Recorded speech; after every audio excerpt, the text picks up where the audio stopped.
Presenting Edward G. Robinson and George Coulouris in The Voice on the Stairs on the Cavalcade of America, sponsored by E.I. DuPont de Nemours and Company of Wilmington, Delaware, maker of better things for better living through chemistry.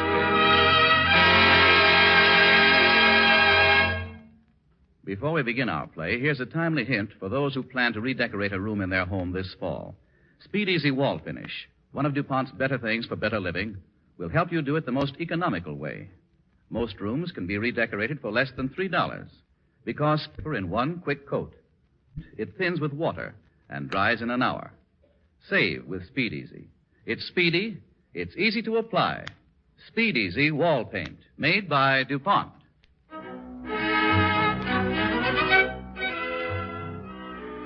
Tonight is the third in Cavalcade's new fall series of great radio plays. Tonight our play is called The Voice on the Stairs and stars Edward G. Robinson as Thomas Paine with George Coulouris as the stranger.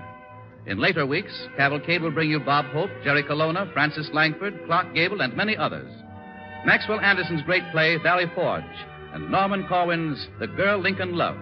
Now for tonight's Cavalcade play and your commentator, Walter Houston, who once again welcomes you to Cavalcade.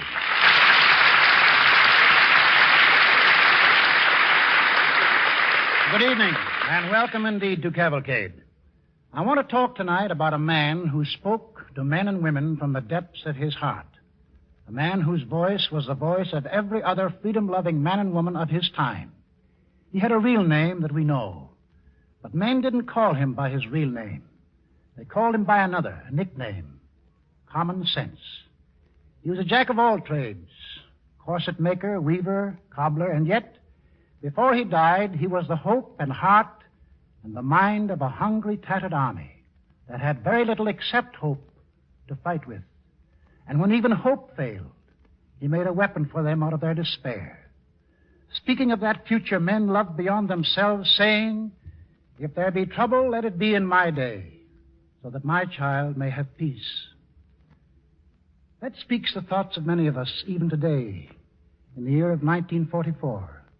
And because of many other thoughts that this man put into words, we, in these troubled times, reach across the years to shake hands with him, to shake hands with Thomas Paine. Our Cavalcade story this evening, The Voice on the Stairs, was written by Robert L. Richards and stars Edward G. Robinson as Thomas Paine and George Coulouris as the stranger.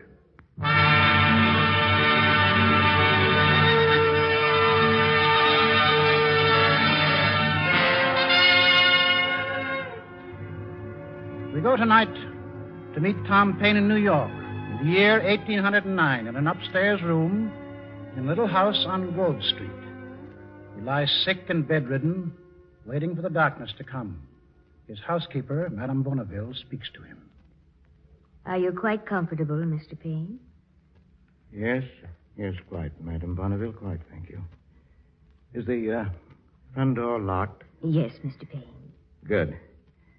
I don't want to be annoyed by a lot of lunatics bursting in here as I was yesterday. Now go along. Yes, Mr. Paine. Good evening, Mr. Paine. Good evening. May I come in? What? Oh, good evening. Yes, come in. It's been a long time, hasn't it, Mr. Paine? Let me see. Well, you came to see me last that winter, 1776. Yes, that was the last time, wasn't it? Now you've come back again. Yes, to chat for an hour or two with an old friend and watch the sun go down. Watch the sun go down. You know, I think I'm dying. Yes, you are, Mr. Paine. I find it hard to accept you at all sometimes. I don't believe in miracles, you know. Oh, come now, Mr. Paine. You're something of a miracle yourself. I am? Yes, you. From an impoverished tax collector to a leader of one of the great social and political movements of all the ages. Oh, own up, Mr. Paine. That's a miracle you believe in, isn't it? Well, I believe in myself, yes, but I don't believe in things I can't see. Well, you see me sitting here, don't you? Well, come to think of it, I have never seen you distinctly. Do you remember the first time? I was appearing in Parliament representing the King's excisemen. Poor devils. Trying to get them better pay. It was your first real fight, and you were a little frightened. Parliament, the King's ministers. You were waiting to be summoned, and everyone was giving you advice.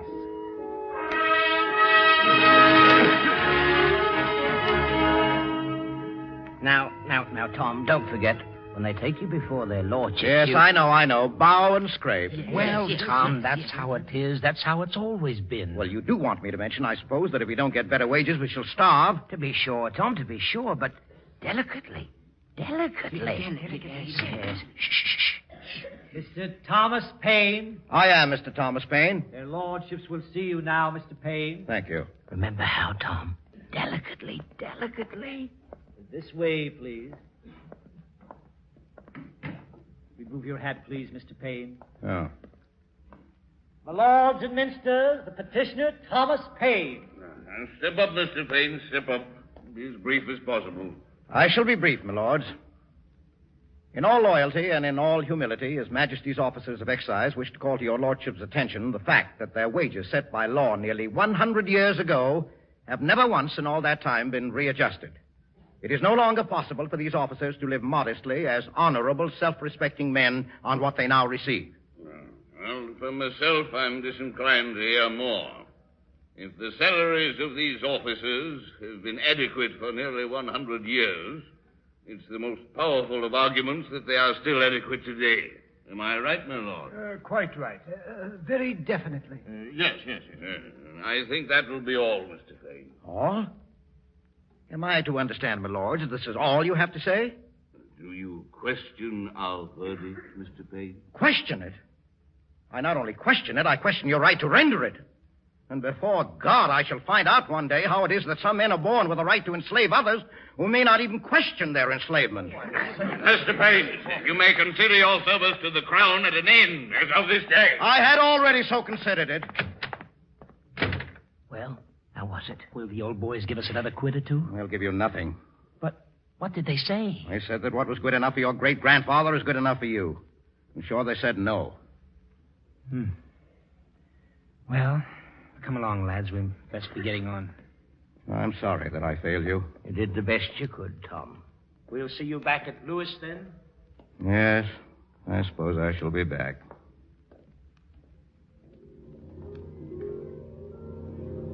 Good evening, Mr. Paine. Good evening. Good evening. May I speak with you?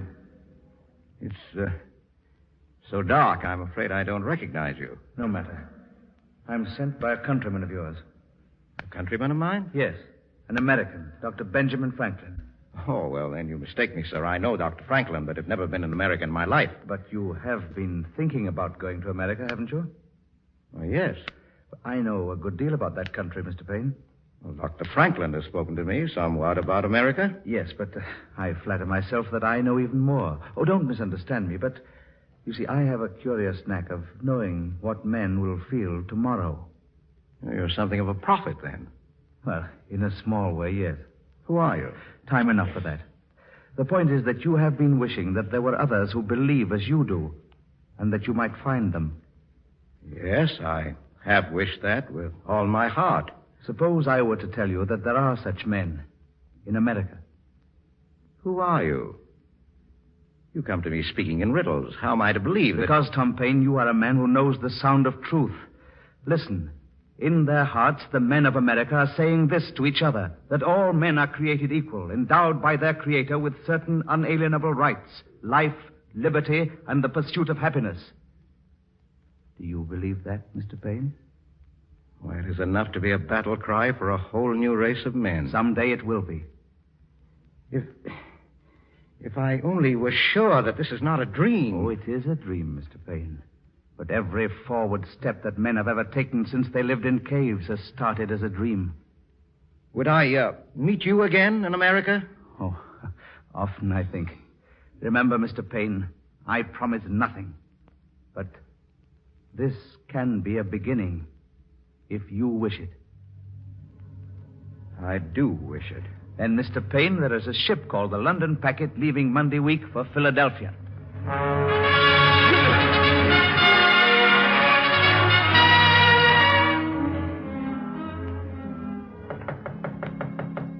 Come in, come in. Ah, Mr. Payne, I was just thinking of you. You are certainly to be congratulated, sir. Oh, am I, Mr. Aitken? Do you realize, sir, that in the 3 months that you've been editing the Pennsylvania magazine, its circulation has nearly trebled? And I think perhaps congratulations for that are due more to you as owner than to me as editor. Oh, come now, Payne. The credit's yours. Well, I meant, sir, that it's the business of an owner to be concerned about the profits of his publication. It's the business of an editor to be concerned about the content. Why, yes, sir, so it is, I suppose, in a way. Well, our contents have been most unprofitable lately, Mr. Aitken. What? What, not in my mind? Well, Mr. Aitken, there's a smell of powder in the air. There's smoldering anger on every April breeze. And we give space to men who still believe the world is flat. I will not tolerate these rumors of rebellion. I am in business. Well, I'm not. Mr. Payne. What's that? It sounds like every bell in Philadelphia. Bells? Can someone be dead? No, they sound too full of joy for that.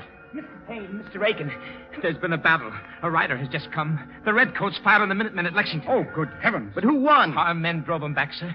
The people are talking about raising a militia. I'm going out. Maybe a few courageous men can stop it. I'm going too. Here, wait. They're going to stop it. What do you think of that, Mr. Payne? Where did you come from? Lexington, Concord. It's all true, you know. Yes, but what's to be done about it? I thought you knew. 13 colonies spread along 3,000 miles of seacoast, all wanting something different. But there's one thing they have in common. Yes, if they have the sense to see it. What do you think they want? Independence. Doubtless, but how many men now in April 1775 believe as you do? Well, there are some. Some's not enough. Well, then there must be more. Someone must tell them. Someone must burn that word independence on their hearts as though it were written with a pointed steel. And who's to do that? Why, well, I will, if no one else. Oh, so you'll become a revolutionary pamphleteer, eh, Mr. I'll Payne? become whatever I must become for the cause of freedom. Then you should know this. You will be swept into the very vortex of it. You'll make converts, yes, but you'll make enemies as well. Men of your own time and of generations yet to come. There'll be no peace for you, Tom Payne, now or hereafter. How do you know this? Who are you? You've asked me that before. Well, is it strange that I should wish to know? Not strange if you doubt me. Well, I didn't say that. I wonder, Mr. Payne. We've talked before, and in most matters we've been congenial. And when I spoke in prophecy of those things you most desire, you accepted me. But now, when I warn you that you may fail... No, you're right. It's a small matter, and I've made my choice. So you have. Listen. What is it? That, Mr. Payne, will someday be known as the spirit of 1776. 1776? But that's still a full 8 months away. Yes, but if men will believe what you and I believe, there'll be that sort of spirit in 1776, won't there? Why, that's only common sense, isn't it, Mr. Payne? Yes. That's only common sense.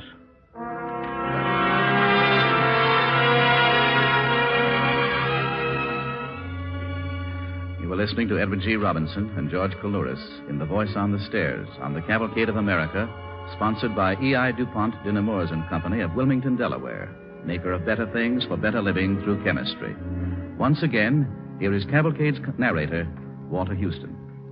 Our cavalcade tonight is the story of Thomas Paine, Tom Paine, an old man, sick and dying.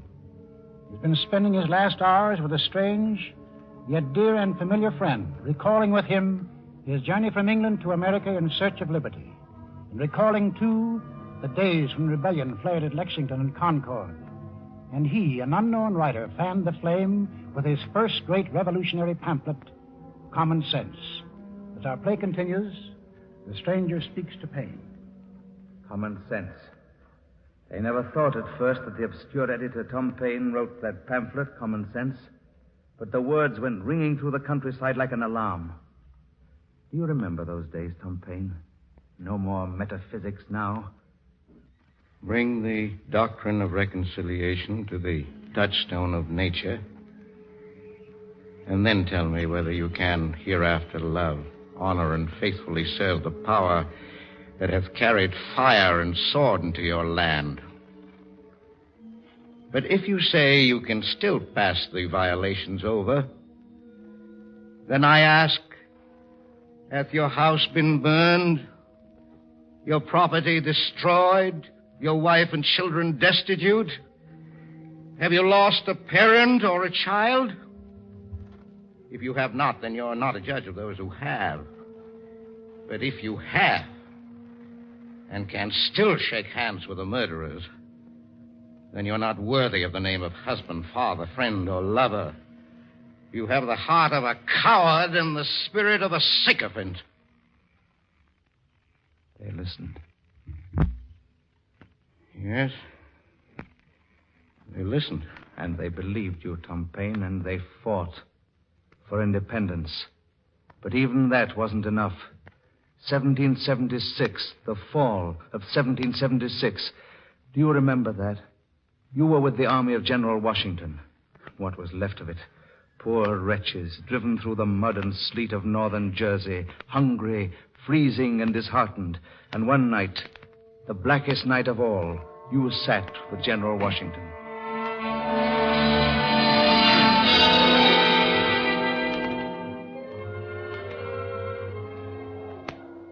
Well, Tom Paine, we'll profit none by blinking at the facts. We're out of ammunition, out of food, and they've got us on the run. Yes, I suppose there's nothing worse in store for us, General Washington. And most of this I blame on you. On me, sir? Yes. It was your common sense that first persuaded me to independence.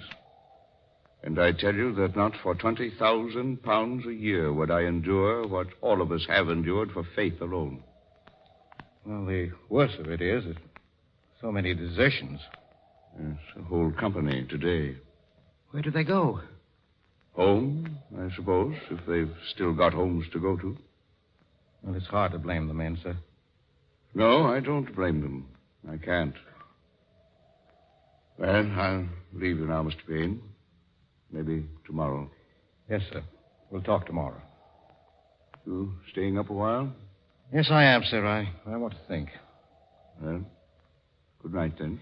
Good night, General. Mr. Paine, sir. Is there anything else you want? What? Oh, no, Sergeant. Thank you. Then I'll go along, sir. Yes, we can go. Oh, Sergeant. Yes, sir? Didn't you tell me once that you were a farmer? Well, the way I was, back in West Pennsylvania. And you left it for this? What else could a man do, Mr. Paine? I had my farm to fight for. Yes, I suppose you're right. Tell me, what do you think of things now, Sergeant? Well, the way I look at it, Mr. Paine, the leaders would tell us where we stand, tell us the worst of us, then tell us what to do. We'd follow you. You think it's as simple as that? You've done it before, sir. We've never stopped believing what we're fighting for. If you'll just show us how we can win, well, then we will.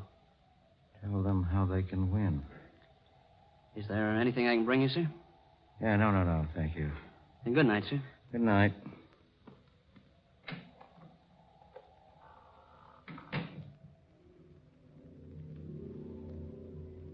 He's right, you know, Tom Paine. He's right. Why are you here? To tell me that I failed? No. Perhaps to tell you what will happen if you fail. You must write, Tom Paine. You must tell them how they can win. Yes, that's what the sergeant said, but I've tried. The words won't come. This is crisis, Tom Paine. A last crisis, I'm afraid. No, not the last. There'll be others. But each time hereafter that this great nation we fight for is in crisis, your words again will guide it. Nearly 2 centuries from now, in such a crisis as you cannot now imagine, a president of those United States will carry these words of yours into every home throughout the land to give his nation hope. All this shall happen if you triumph now. Well, why must you place this terrible responsibility upon me? I have not. The times have. Times to try men's souls. Yes. Now, write that. Your pen, Tom Paine. Yes. These are the times that try men's souls. Good night, Mr. Paine. Good night. The summer soldier and the sunshine patriot will, in this crisis, shrink from the service of their country. But he that stands it now deserves the love and thanks of man and woman. Tyranny, like hell, is not easily conquered. Yet we have this consolation with us, that the harder the conflict, the more glorious the triumph. I call not upon a few, but upon all. Up and help us. Lay your shoulders to the wheel. Let it be told to the future world that the city and the country, alarmed at one common danger, came forth to meet it and to repulse it. Throw not the burden of the day upon Providence, but show your faith by your works, that God may bless you.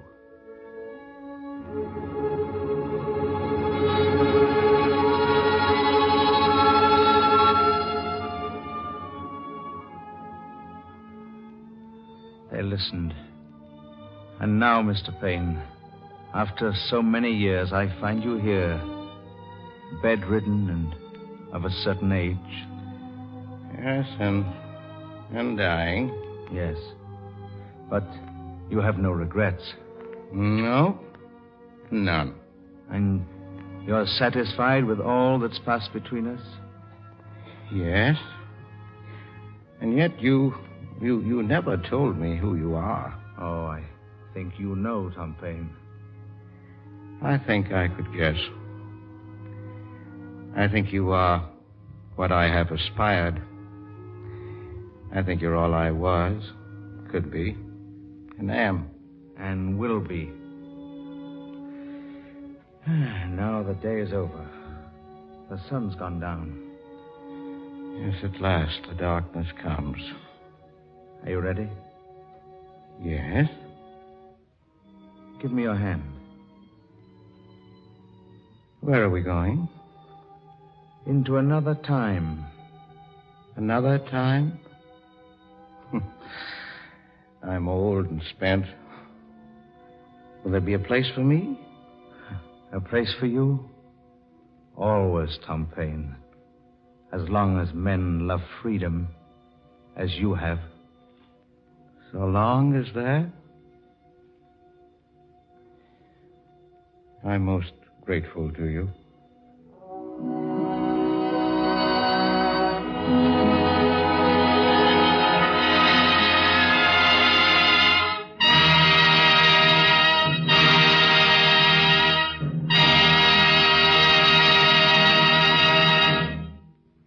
Thank you, Edward G. Robinson and George Kalouris.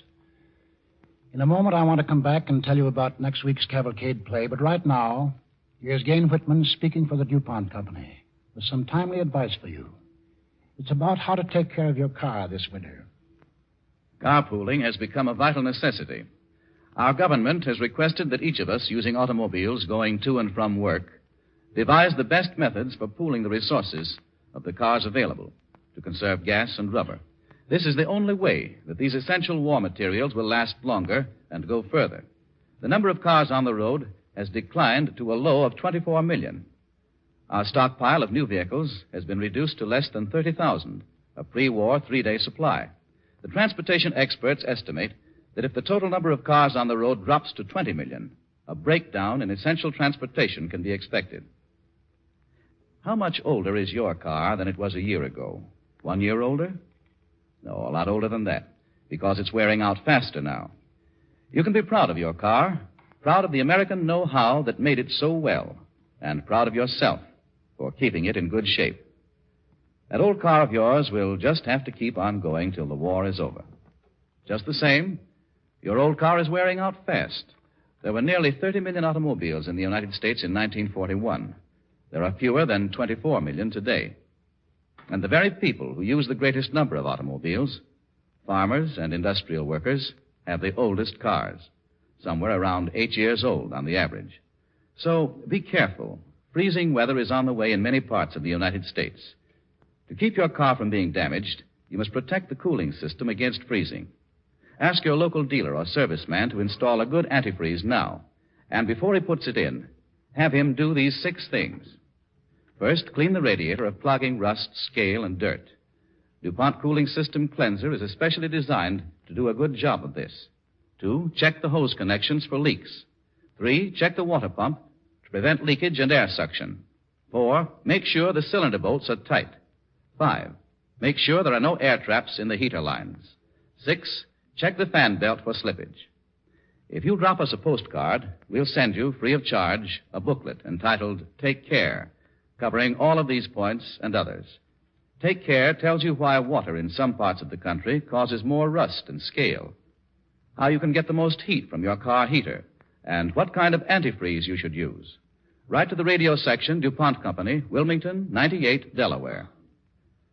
The War Production Board, realizing that America can't afford to have cars damaged by freeze-ups this winter, has made certain there'll be enough antifreeze to meet the real needs of every car, truck, and bus owner. DuPont manufactures 4 antifreeze solutions. Choose the one best for your needs. Zerone, War Emergency Zerone, Xerex, or 5-Star. Each DuPont antifreeze will give you double protection against freezing and against rust and corrosion. And Xerex is non-evaporating. One shot lasts all winter. All 4 of these good antifreeze solutions are DuPont better things for better living through chemistry. And now here is Walter Houston with the news about next week's Cavalcade. That winter on the frozen roads, the sound of horses' hooves was like gunfire, and the sky was steel above the bare hills. Across the Schuylkill River, near Philadelphia, men lived in dugouts, huddled over fires, cursed, prayed, and died. And their bleeding feet stained the snow. In a fieldstone house beyond the dugouts, a tall, reticent Virginian suffered, as did that despairing army, and for all of us Americans who have come along since then. The place was Valley Forge, the name that is synonymous with hard-bought freedom.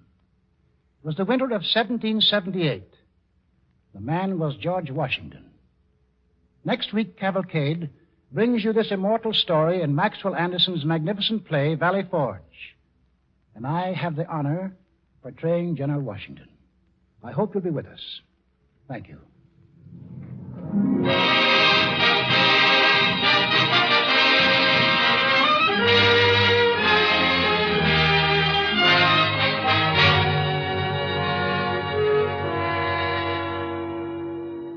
May I repeat Walter Houston's invitation to join us next Monday, when he will add a new portrait to his long gallery of stage and screen characters by playing the role of General Washington in Maxwell Anderson's famous play, Valley Forge. In weeks to follow, you will hear other fine plays with other notable stars. Bob Hope, Jerry Colonna, and Francis Langford will be with us to reenact their recent trip to the Pacific Front. Joan Fontaine will be heard in Norman Corwin's The Girl Lincoln Loved. And Clark Gable will make his first radio appearance since his return to civilian life.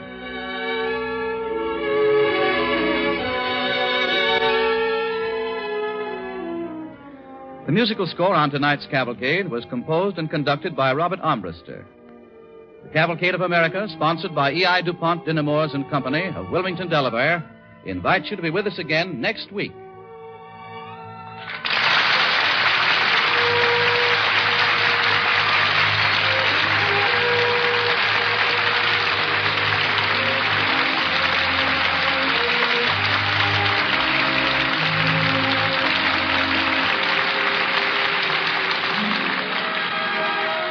This is the National Broadcasting Company.